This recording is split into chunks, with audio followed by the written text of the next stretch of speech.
वक्रतुंड महाकाय सूर्यकोटि समप्रभ निर्विघ्नं कुरु मे देव सर्वकार्येषु सर्वदा. ओम गणगणपतये नमः.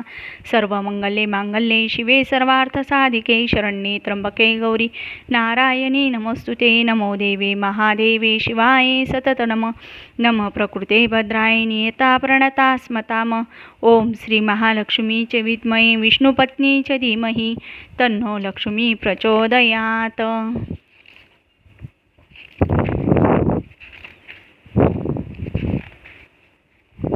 श्री देवी महात्म्य कथा. अध्याय पहिला. मेधा ऋषी सुरत राजाला व समाधीला देवी महात्म्य सांगतात. मधु कैटभाचा वध. भगवान विष्णू क्षीरसागरात योग निद्रेत असताना मधु आणि कैटभ या दैत्यांना मारण्यासाठी स्वतः ब्रह्मदेवाने जिचे स्तवन केले त्या महाकाली देवीला माझा नमस्कार असो. त्या महाकालीने आपल्या 10 हातात खडंग, चक्र, गदा, बाण, धनुष्य, परिघ, शूल, भुशुंडी, मस्तक व शंख धारण केले आहेत. 3 नेत्र असलेल्या त्या देवीने शरीरावर दिव्य अलंकार धारण केले आहेत. 10 मुखे व 10 पाय असलेल्या त्या देवीच्या शरीराची कांती नीलमण्याप्रमाणे आहे. त्या चंडिका देवीला माझा नमस्कार असो. ग्रंथारंभी श्री गणेश, देवी सरस्वती कुलदेवता व भगवती देवी यांना मी नमस्कार करतो. हे गजानना, तू सर्वांना बुद्धी देणारा आहेस. तू सर्व विद्यांचा 14 विद्या 64 कला यांचा नायक आहेस. सर्व लोक कार्यारंभी तुला वंदन करतात. त्रिपुरासुराचा वध करण्यासाठी भगवान शंकरांनी तुझे ध्यान केले होते. बळीराजाला पाताळात लोटताना वामनाने तुला ध्यानपूर्वक नमस्कार केला होता. सृष्टीची रचना करताना ब्रह्मदेव प्रथम तुझेच ध्यान करतात. शेषनागानेही पृथ्वीचा भार मस्तकावर धारण करताना तुझेच ध्यान केले होते. महिषासुराचा वध करण्यासाठी पार्वती मातेने तुझेच ध्यान केले होते. मोक्ष मुक्तीसाठी सिद्धाधिक तुझेच ध्यान करतात. विश्वावर विजय मिळवण्यासाठी कामदेव मदनही तुझेच ध्यान करतो. तुला माझा साष्टांग नमस्कार असो. हे गणेशा, तू मला बुद्धी दे व माझ्याकडून देवी महात्म्य वदवून घे. हे ब्रह्मदेव कन्ये शारदे देवी, तू सर्व विद्यांची स्वामिनी आहेस. तू ब्रह्मदिकांची जननी साक्षात ओंकार स्वरूप आहेस. तुला माझा नमस्कार असो. हे महाविष्णू, तुझी कृपा झाली असता मुका मनुष्य वक्ता होतो. पंगू म्हणजे पांगळा ही पर्वत ओलांडून जातो. तुझ्या कृपेचे सामर्थ्य असे आहे. तुला माझा नमस्कार असो. तू ब्रह्मदेवाच्या मुखावर सरस्वतीची स्थापना केलीस. त्यामुळे तो चारही वेद बोलू लागला. तूच शिवशक्ती सूर्य गणपती आहेस. तुला माझा नमस्कार असो. श्री दत्त, गुरु, वशिष्ठ, वाल्मिकी, नारद, शुक इत्यादींना माझे नमस्कार असोत. आता जिचा हा देवी महात्म्य ग्रंथ आहे त्या आदिशक्ती देवीला मोठ्या भक्तिभावाने वंदन करून मी श्री देवी महात्म्य ग्रंथाला प्रारंभ करतो. श्रोते हो, तुम्हाला माझा नमस्कार असो. माझ्या लेखनात वर्णन करण्यात काही उणीव राहिली तर ती तुम्ही श्रद्धेने भरून काढावी. आता मी श्री देवी महात्म्य कथा सांगण्यास प्रारंभ करतो.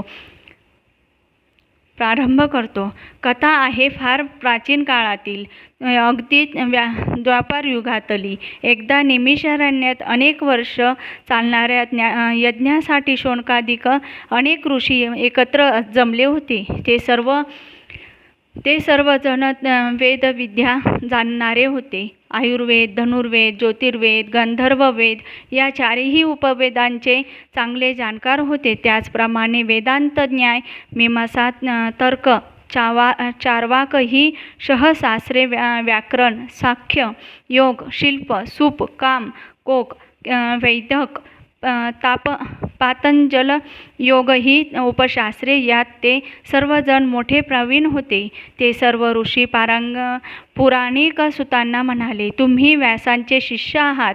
व्यासांनी भविष्योत्तर भागवत, मत्स्य, मार्कंडेय इत्यादी 18 पुराणे, त्याचप्रमाणे शिव, नरसिंह, गणेश, देवी इत्यादी 23 उपपुराणे तुम्हाला शिकवली आहेत. व्यासांच्या कृपेने तुम्ही या सर्व पुराणात मोठे निपुण आहात. त्यात व्यासांच्या कृपेने तुम्ही पुराणात सांगता. आम्ही यापूर्वी तुमच्या मुखाने अनेक ग्रंथ ऐकले आहेत. आम्ही जे जे प्रश्न विचारले होते त्या सर्वांची उत्तरे तुम्ही दिली आहेत. यापूर्वी तुम्ही जी जी महात्म्ये सांगितली ती ऐकून आम्ही अगदी तृप्त झालो आहोत. आता आम्हाला देवी महात्म्ये सांगण्याची कृपा करावी. ओमकार स्वरूप आदी माया अनंत शक्तीची स्वामिनी आहे. तिने अनंत अवतार घेऊन आपल्या भक्तांचे रक्षण केले आहे, आजही करीत आहे. महाकालीने भगवान विष्णूंच्या देहापासून अवतार घेतला व विष्णूंच्या हस्ते मधुकैटभ दैत्याचा वध केला. हा देवीचा पहिला अवतार. ही अवतार कथा आम्हाला विस्ताराने सांगा. दुसऱ्या अवतारात महालक्ष्मीने महिषासुराचा वध केला. सर्व देवांच्या तेजापासून महालक्ष्मी उत्पन्न झाली. तो सगळा इतिहास आम्हाला विस्तारपूर्वक सांगावा. पार्वतीच्या देहापासून महासरस्वतीने अवतार घेतला व शुंभ निशुंभ दैत्यांचा वध केला. हा देवीचा तिसरा अवतार. ती अवतार कथा आम्हाला सांगावी. या अवतार कथा श्रवण केल्या असता पापी लोक पावन होतात. देवीने आणखी कोणकोणते अवतार घेतले त्या सर्व अवतार कथा आम्हाला ऐकण्याची इच्छा आहे. श्री व्यासांच्या कृपाप्रसादाने तुम्ही त्रिकालज्ञानी आहात, त्यामुळे तुम्ही हे सर्व सांगू शकाल. त्या निमिषारण्यात शौनकादी ऋषींनी अशी विनंती केली असता सुतांना अतिशय आनंद झाला. त्यांनी श्रीदेवी महात्म्य सांगण्यास प्रारंभ केला. सूत म्हणाले, आता तुम्ही मला जे विचारले तेच पूर्वी सर्व ऋषींनी मार्कंडेय ऋषींना विचारले होते. मार्कंडेयांनी सांगितलेली कथा मार्कंडेय पुराणात आली आहे. व्यासांनी ती कथा जशी सांगितली तशीच मी तुम्हाला सांगतो. ती तुम्ही शांतचित्ताने ऐका. हे देवी महात्म्य अत्यंत पवित्र असून त्याला सप्तशती असे म्हणतात. 700 महामंत्र असलेले हे महास्तोत्र वेद व्यासांनी सांगितले आहे. या 700 श्लोकांचे महात्म्य ब्रह्मदिकांनाही कळत नाही. या देवी महात्म्याचे मोठ्या श्रद्धेने जो पठण वाचन करील त्याला 4ही पुरुषार्थांची धर्म, अर्थ, काम व मोक्ष प्राप्ती होईल. सर्व कामना इच्छा पूर्ण होतील. जो कोणी निष्काम भावनेने या महात्म्याचे पठण श्रवण करील त्याला भवानी देवी मोक्ष देईल. विशेषतः कृष्ण चतुर्दशी, कृष्ण अष्टमी किंवा नवरात्रात या देवी महात्म्य ग्रंथ पठणाचे फळ फार मोठे आहे. या देवी महात्म्याचे नित्य पठण केले असता स्वतः देवी ते श्रवण करते असे वेद एकमुखाने सांगतात, असे पुराणात सांगितले आहे. ब्रह्मदेवांनी मार्कंडेयाला देवी कवच, अर्गला स्तुती व किलक सांगितले आहे. याचे प्रथम पठण करावे व नंतर देवी महात्म्य सप्तशती वाचावे. हे पठण शक्यतो स्वतःच करावे. अशक्य असेल तर ते श्रेष्ठ ब्राह्मणा करवी पठण करावे. मोठ्या भक्तिभावाने हे महात्म्य पठण करताना जर काही अशुद्ध उच्चार केले तरीही देवी संतुष्ट होते, हे लक्षात घ्यावे. देवी भक्तांची भावभक्ती पाहते, परंतु अंतःकरणात भक्ती, श्रद्धा, प्रेम नसेल तर नुसते शुद्ध पठणही व्यर्थ जाते. भक्तिहीन पठण करणाऱ्यांवर देवीचा कोप होतो. ब्रह्मा, विष्णू, महेश इत्यादी देवांनी कवचाची रचना केली आहे. त्यांच्या केवळ पठणानेही सर्व पुरुषार्थांची प्राप्ती होते. जो भक्तवर्गाला स्तुतीचे पठण करतो त्यांच्यावर देवी प्रसन्न होते व ती आपल्या भक्ताला 700 वर देते. महादेवांनी केलेल्या किलकाचे जो पठण करतो त्याला सर्व मंत्र विनायास प्राप्त होतात. स्वतः मार्कंडेयांनी कवच, अर्गला स्तुती व किलक यांचा जप करून 14 कल्प आयुष्य मिळवले. कल्प ब्रह्मदेवाचा दिवस सुमारे 432 कोटी सौर वर्षे, एकूण स्मार्त म्हणजे स्मृतीवर धर्मवेत होऊन गेले. त्यांची नावे अशी: दुर्वास, विश्वामित्र, ब्रह्मदेव, मार्कंडेय, इंद्र, बाणासूर, नारायण, कार्तिकेय, दधीची, राम, कण्व, भार्गव, बृहस्पती व गौतम हे सर्व शैव होत. या 14चे स्मरण केले असता सर्व आदिव्याधी नाहीशा होतात. पार्वतीपती शंकर त्यांच्यावर प्रसन्न होतो. सूत म्हणाले, ऋषी हो, मी आता देवीच्या अवताराचे कारण सांगतो, ते एकाग्र चित्ताने श्रवण करा. ब्रह्मा, विष्णू व महेश हे देवीचेच पुत्र त्यांच्यावर संकट आले असता देवी अवतार घेत असते. दुष्टांचा नाश करून अधर्माचा नाश व धर्माची स्थापना करीत असे व आपल्या भक्तांचे रक्षण करीत असे. याविषयी मी आता प्राचीन इतिहास सांगतो. ब्रह्मकल्पातील 14 मन्वंतरातील सूर्यपुत्र सावर्णी मनू हा 8वा मनू. त्याची जन्मकथा सांगतो. देवीच्या कृपेने हा सावर्णी मनू राजा झाला. त्याला ध्रुवासारखे अढळ राज्य मिळाले होते. त्याच्या पूर्वजन्मीची कथा सांगतो, ती ऐका. पूर्वी सौरचिस मन्वंतरामध्ये सुरत नावाचा राजा होऊन गेला. तो उदार, प्रजापालन दक्ष, सत्यवादी, धर्मनिष्ठ, ब्राह्मणांची पूजा करणारा, गुरुभक्त, दानशील होता. तो कोणाशीही शत्रुत्व करीत नसे. तो धनुर्वेदात पारंगत होता. तो आपल्या प्रजेचे अगदी पुत्रवत पालन करीत असे. असे असतानाही क्षत्रिय राक्षस यवन यांनी आपली प्रचंड सेना उभारून राजाशी शत्रुत्व सुरू केले. त्यांनी युद्धनीतीची पर्वा न करता अन्यायाने सुरताचे राज्य घेण्याची तयारी केली. सुरत राजाही आपले सैन्य घेऊन युद्धाला सामोरे गेला. त्याचे शत्रूशी प्रचंड युद्ध झाले. शत्रूंचे सैन्य थोडे होते व सुरताचे सैन्य मोठे होते, पण युद्धात शत्रूचाच जय झाला. पराभूत झालेला राजा आपल्या नगरात परत आला व राज्य करू लागला. परंतु तेथेही शत्रू पक्षाचे लोक आले. राजाचे ते जे मंत्री प्रधान होते ते शत्रू पक्षाला मिळाले. शत्रूने राजाचे सर्व काही हिरावून घेतले. राजाला अतिशय दुःख झाले. आता काय करावे, कोठे जावे, बाहेर लोकांना तोंड कसे दाखवायचे, येथेच खदकात लपून बसावे की पुन्हा युद्ध करावे. दुष्टबुद्धीच्या मंत्र्यांनी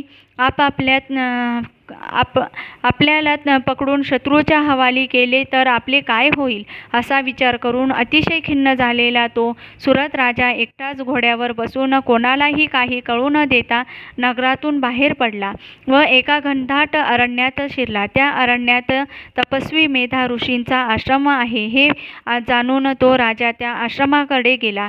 तो आश्रम पाहून राजाला अतिशय आनंद झाला. नदीच्या काठावर असलेला तो आश्रम अतिशय रमणीय होता. त्या आश्रमात अनेक हिंस्र प्राणी आपापसातील जन्मजात वैर विसरून मोठ्या आनंदाने एकत्र राहत होते. हंस, कार्डव, मोर, कोकिळ इत्यादी पक्षी गोड आवाजात गात होते. अनेक प्रकारच्या पवित्र वृक्षवेलींनी तो आश्रम अधिकच रमणीय वाटत होता. आश्रमातील ऋषी मुनी शिष्य वेदमंत्र म्हणत होते. सर्वजण मेधा ऋषींची सेवा करीत होते. तो आश्रम स्वर्गापेक्षाही सुंदर होता. असा तो आश्रम पाहून सुरत राजाला अतिशय आनंद झाला. राजाने मेधा ऋषींना साष्टांग नमस्कार घातला. ऋषींनी त्याचे यथोचित स्वागत करून त्यांची सर्व विचारपूस केली. तेव्हा राजा म्हणाला, मी सुरत नावाचा राजा आहे. शत्रूंनी माझ्यात पराभव केला. त्यामुळे राज्य, गृह, पत्नी या सर्वांचा त्याग करून मी आपणास शरण आलो आहे. आपल्या आज्ञेनुसार मी वागेन. मेधा ऋषी म्हणाले, राजा, तू कसलीही चिंता करू नकोस. येथे तुझे शत्रू येणार नाही. राजा, येथे हिंसा मात्र करावायची नाही. मेधा ऋषींनी असे सांगितले असता सुरत राजा निर्भय होऊन त्या आश्रमात राहू लागला. एकदा तो राजा आश्रमातील वृक्षाच्या सावलीत बसला असता त्याला आपल्या घरादाराची आठवण झाली आणि तो अतिशय चिंतातूर होऊन विचार करू लागला, शत्रूने माझे राज्य हरण केले, त्यामुळे माझे सगळे प्रजाजन अगदी त्रासून गेले असतील. माझे प्रधानादी सेवक शत्रूच्या अधीन झालेले आहेत. त्या शत्रूने धुंद, मद्य, वेश्या इत्यादी व्यसनात माझी सगळी संपत्ती खर्चून टाकली असेल. ते शत्रू व माझे मंत्री हे पापी असल्यामुळे सत्याचे वागत नसतील. अशा प्रकारे तो राजा चिंता करत बसला होता. त्यावेळी एक दुःखी कष्टीत झालेला वैश्य तेथे आला. त्याचे नाव समाधी. राजाने त्याची सगळी विचारपूस केली व तू असा दुःखी कष्टी का झाला आहेस असे विचारले. त्यावर तो वैश्य म्हणाला, मी वैश्य जातीचा असून माझे नाव समाधी असे आहे. मी खूप श्रीमंत, धर्मशील, सत्यवादी, सरळ स्वभावाचा असतानाही धनलोभी व दुष्ट असलेल्या माझ्या बायका मुलांनी व नातलगांनी माझा त्याग केल्यामुळे मी वनात आलो आहे. मी येथे आल्यामुळे माझ्या कुटुंबाची काहीच खुशाली मला समजली नाही. माझ्या कुटुंबाला आता कोणाचाही आधार नाही. माझ्या वियोगाने ते अत्यंत दुःखी, चिंताग्रस्त, शोकाकुल झाले असतील. यात काळजीने माझ्या मनाला थोडीही शांती मिळत नाही. माझ्या कुटुंबाला मी कधी बरे पाहीन. राजा म्हणाला, अरे, ज्या दुराचारी बायका मुलांनी तुझा त्याग केला त्यांना पाहून तुला कसले सुख प्राप्त होणार आहे. समाधी वैश्य म्हणाला, तू म्हणतोस ते खरे आहे, परंतु माझे मन माया मोह सोडत नाही. ज्यांनी मला घालवून दिले, माझी सगळी संपत्ती हडप केली, त्यांच्याच स्नेहात माझे मन अडकते आहे. यात मोहाचे, स्नेहाचे कारण काय आहे मला समजत नाही. मग सुरत राजा व समाधी वैश्य मेधा ऋषीकडे गेले. त्यांनी ऋषींना साष्टांग नमस्कार घातला. राजा हात जोडून मेधा ऋषींना म्हणाला, मुनिवर्य, माझ्या मनात एक शंका आहे, त्याचे उत्तर आपण द्यावे अशी माझी प्रार्थना आहे. मुनिवर्य, माझे मन अतिशय चंचल आहे. ते क्षणाक्षणाला मला मोहात पाडते. राज्यातील सर्व गोष्टी क्षणिक नाशवंत आहेत हे माहीत असूनही त्यांच्याबद्दलचा मोह सुटत नाही, स्नेह कमी होत नाही. याचे कारण काय? हा मोह निर्माण कसा होतो? माझ्यासारखीच या वेश्याची अवस्था आहे. याच्यात बायका मुलांनी याचे सगळे धन हरण केले व याला घराबाहेर काढले, पण याला त्यांचा मोह सुटत नाही. हा वेश्य आपल्या बायका मुलांविषयी शोक करीत आहे व माझीही अवस्था अगदी तशीच आहे. आम्ही दोघेही ज्ञानी आहोत, पण मोहपाश सुटत नाहीत. या मोहाचे कारण काय? सुरत राजाने असे विचारले असता मेधा ऋषी म्हणाले, याचे उत्तर पूर्वी मार्कंडेयांनी शिष्यांना विचारले होते. सुतांनी शौनकादिक ऋषींना सांगितले होते, तेच उत्तर आता मी देतो. हे राजा, या सर्वांचे कारण ती भुवनेश्वरी आहे. सर्व प्राणी मात्रात तीच वास्तव्य करते. सर्व प्राणी मायेने व्याप्त आहेत. पशु, पक्षी, नर या सर्वांना विषय ज्ञान असते. प्रत्येकाचे विषय मात्र वेगवेगळे असतात. जे द्विध्वांत प्राणी असतात त्यांना दिवसा काहीही दिसत नाही. घुबड, वटवाघूळ इत्यादी प्राणी दिवांध आहेत. कावळा इत्यादी या प्राण्यांना रात्री काही दिसत नाही. गर्भापासून जन्मास आलेल्या प्राण्यांना दिवस रात्र सारखेच असते. गाय, घोडा, बैल, कुत्रा यांना दिवस रात्र सारखेच असते. आहार, निद्रा, भय व मैथुन, काम, वासना सर्वांना सारखीच असते. जे ज्ञान मनुष्याला असते ते पशु पक्ष्यांनाही असते. पक्षी अन्नकण आणून आपल्या पिल्लांच्या तोंडात घालतात. प्रेम, ममता, मोह या गोष्टी सर्वांच्या ठिकाणी असतातच. आता मोह कशापासून निर्माण होतो असे जे तू विचारले आहेस त्याचे उत्तर मी देतो. महामायेपासून मोह निर्माण झाला. ज्ञानी जनांची अंतःकरणे ही महामाया मोहित करते. ब्रह्मा विष्णू महेश हे ज्ञानी असूनही माया मोहित होतात व जगात भ्रमण करत असतात. ही आदी माया ज्ञानरूपिणी अनंत ब्रह्मांडाची स्वामिनी असून हिच्या केवळ इच्छेनेच बद्ध लोक मुक्त होतात. ब्रह्मा विष्णू व महेश हे तिचे पुत्र असून तिने त्या तिघांना विश्वाची उत्पत्ती स्थिती व प्रलय ही 3 कार्ये नेमून दिली आहेत. सुरत राजा मेधा ऋषींना म्हणाला, मुनिवर्य, त्या महामायेची उत्पत्ती कशी झाली, कुणापासून झाली हे सर्व ऐकण्याची मला इच्छा आहे.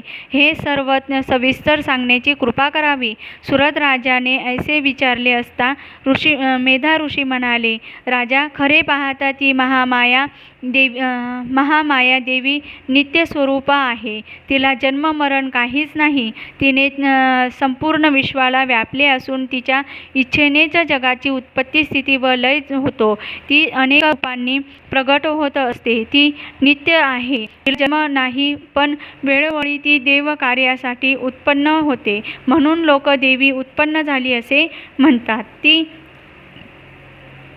ती केवळ इच्छेनेच सर्वांचा संहार करते. तिच्या गुणाचे जे श्रवण पठण करतात त्यांचा उद्धार होतो. ती श्रीहरीची योग निद्रा आहे. पूर्वी त्रैलोक्याचा लय होऊन सर्व विश्व जलमय झाले. देवादिदेव नारायण शेषशयावर निद्रित झाले होते. तेव्हा त्यांच्या कानातील मळापासून मधु कैटभ नावाचे 2 दैत्य निर्माण झाले. ते दैत्य महाभयंकर होते. त्यांचे सामर्थ्य अफाट होते. ब्रह्मदेवाला पाहताच ते त्यांना ठार मारण्यासाठी धावून गेले. ब्रह्मदेव विश्वाचा निर्माता श्रीहरीच्या नाभिकमळावर त्याचे वास्तव्य. मधु कैटभ दैत्यांना पाहताच तो भयभीत झाला. आपले रक्षण करावे म्हणून त्यांनी श्रीहरी विष्णूंचा धावा केला. पण विष्णू योगनिद्रेत होते. काही केल्या ते जागे होईनात.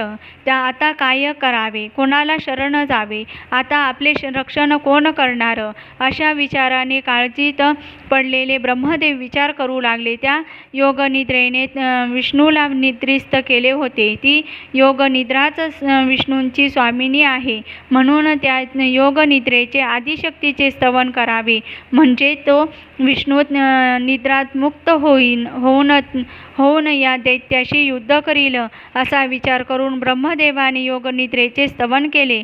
ब्रह्मदेव म्हणाले, हे देवी जगदंबे, तुला माझा नमस्कार असो.